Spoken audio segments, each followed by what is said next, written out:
112 degrees in Palm Springs, 105 in Phoenix, 52 inches of snow dumped on Michigan, 49 tornadoes ripping through 6 states, all in the same week, all in the same country.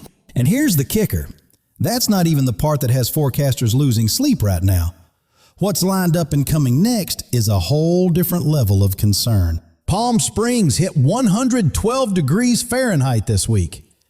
Phoenix hit 105 degrees Fahrenheit, the earliest kickoff to a 100-degree streak ever recorded in Phoenix history. Not just this decade, ever. Riverside, California at 102 degrees Fahrenheit. Tucson at 101 degrees Fahrenheit. Las Vegas at 97 degrees Fahrenheit. Denver hitting 88 degrees Fahrenheit in late March. These aren't just records. These are records that have stood since the 1950s. And get this, it wasn't just the Southwest. Coast to coast, pretty much everywhere except a thin sliver of far northern North Dakota, the whole country ran above normal all month long. The whole country above normal temperatures for the entire month of March. That's not a regional heat wave, folks. That is a historic anomaly playing out on a national scale. Now, on the complete flip side of all that heat, Superstorm Iona dumped 52 inches of snow, over 4 feet on Michigan in a single storm event in late March. That same system spun up 49 confirmed tornadoes, tearing right through Texas, Arkansas, Illinois, Indiana, Wisconsin, and Minnesota. All from one storm, all at once. More than 500,000 homes are still in the dark as of right now.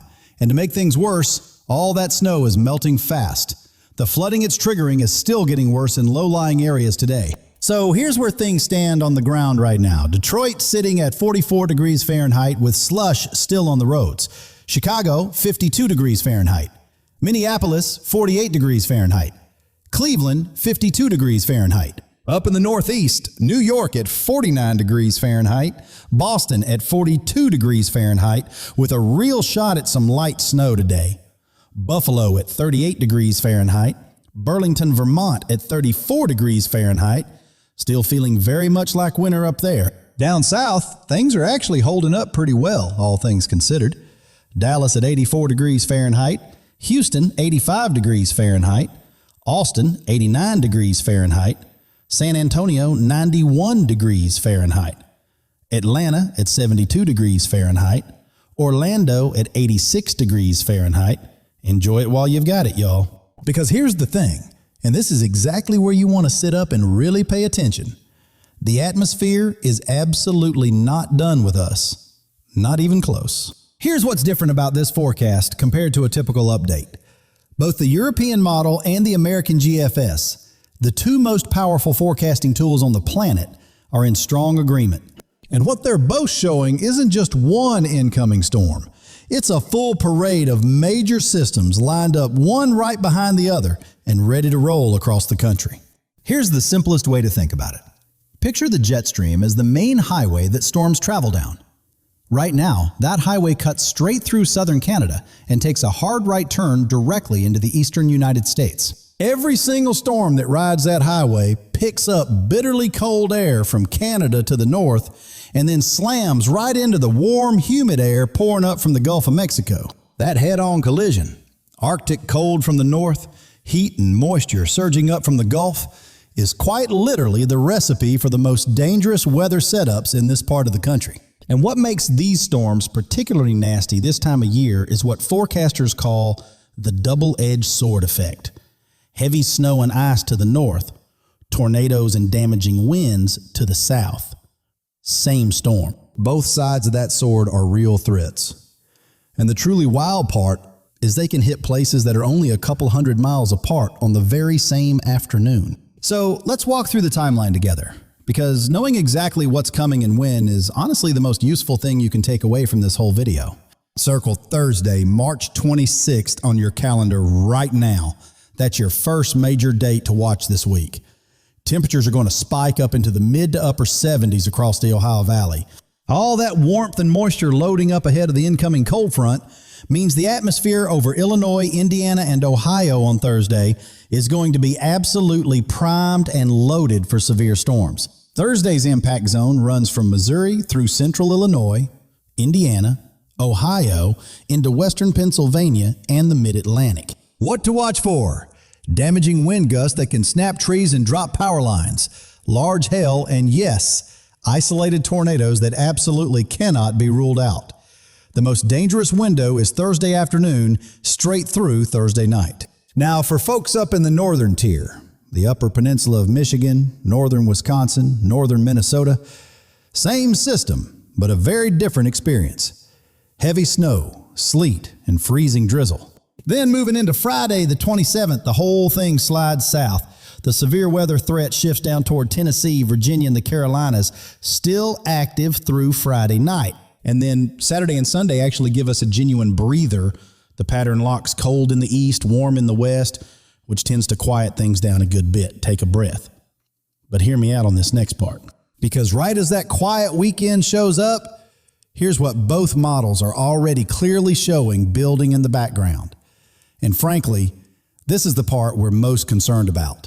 The GFS model has been consistently showing a major storm spinning up between Nebraska and Kansas by Wednesday, April 1st. And the European model? Saying the exact same thing. Both models in agreement.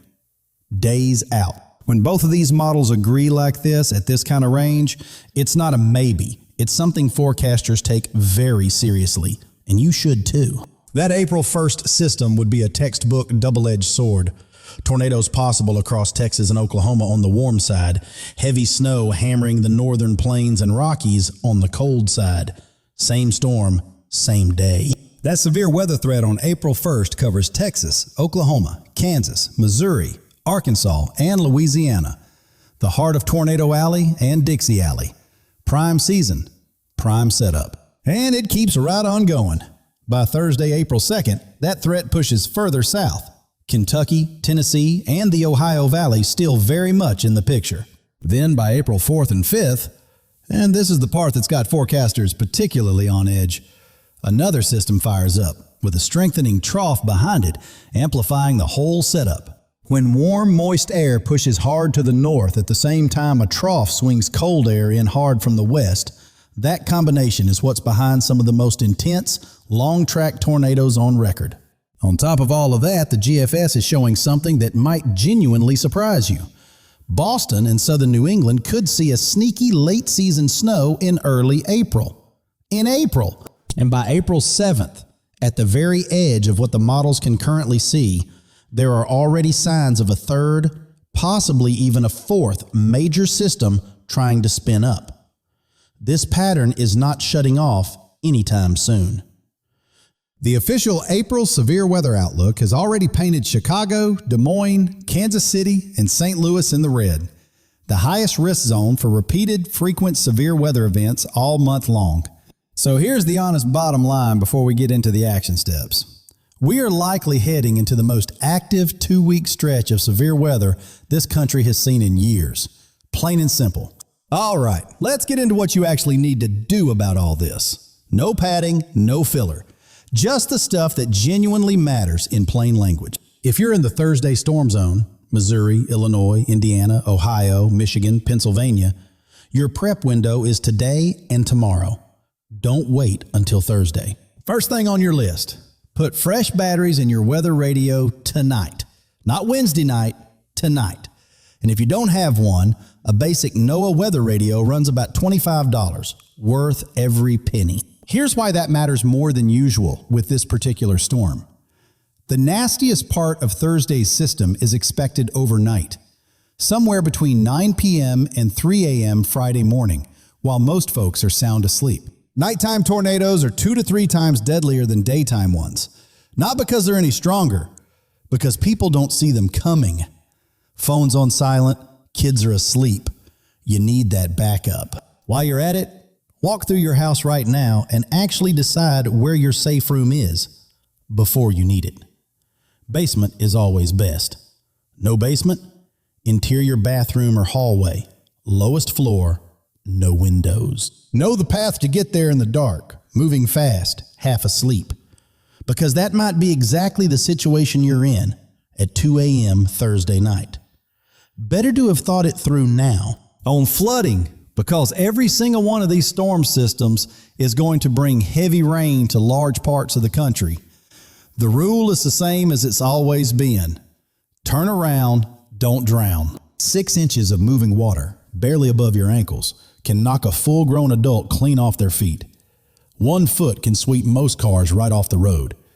That water is always deeper than it looks. Now, real talk for a minute, specifically for folks who are 65 or older, or anyone managing heart disease, high blood pressure, or diabetes. Whether it's the extreme heat out west, or a multi-day power outage from a storm in the Midwest, this group gets hit harder and faster than most people realize. Here's what you need to know. Here's something most folks have never heard from their doctor. ACE inhibitors, diuretics, and a lot of common blood pressure meds cause your body to lose fluid significantly faster in extreme heat. If you're on those medications and you're heading into a stretch of 105-degree days or a multi-day outage with no AC, you need to be drinking way more water than you think. Way more. And here's the other thing. Your body starts losing the sensation of thirst before you're actually dehydrated as you get older, which means you can feel totally fine and already be in real trouble. Drink proactively. If your home doesn't have a sea out west right now, please don't tough it out. That's not toughness. That's an unnecessary risk. Your local library, shopping mall, or community cooling center is free. The door is open. Make sure you've got a 7-day supply of all your medications today. Not this weekend, today. Pharmacies get absolutely slammed after major storm events. Don't get caught short. And if you use a CPAP machine, home dialysis, or any powered medical device, call your utility company today and register as a medical priority customer. It's completely free. That 1 5-minute phone call can mean the difference between getting your power restored in 2 hours versus 2 days after a major outage. Cost you nothing. Do it today. On generators, test yours today and top off the fuel today. And burn this into your memory, because people die from this every single storm season. Never run a generator inside your home, garage, or basement. Not even cracked open. Never. Carbon monoxide has no color, no smell, no warning sign. It just quietly builds up until it's dangerous. Keep any generator at least 20 feet from the house, pointed away from windows and doors. Now, the 2 things that don't sound glamorous but have genuinely saved more lives during storm season than most people would ever guess. Number 1, set up a check-in call with a neighbor or family member. Morning and evening, 2 minutes each call.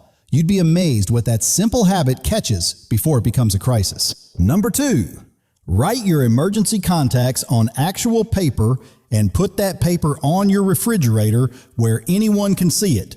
Your phone battery will die.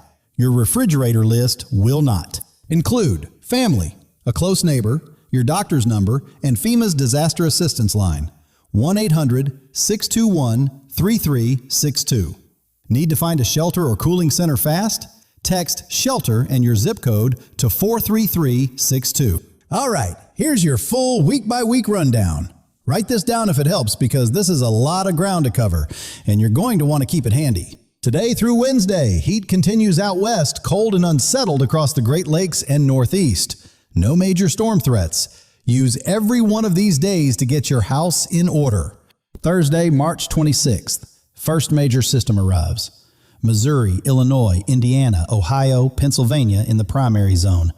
Be in your safe room before you go to bed on Thursday night. Do not skip this. Friday, March 27th. The threat slides south to Tennessee, Virginia, and the Carolinas through Friday night. Heavy snow keeps falling across the northern Great Lakes. Saturday and Sunday. A genuine welcome break. Strong high pressure locks in.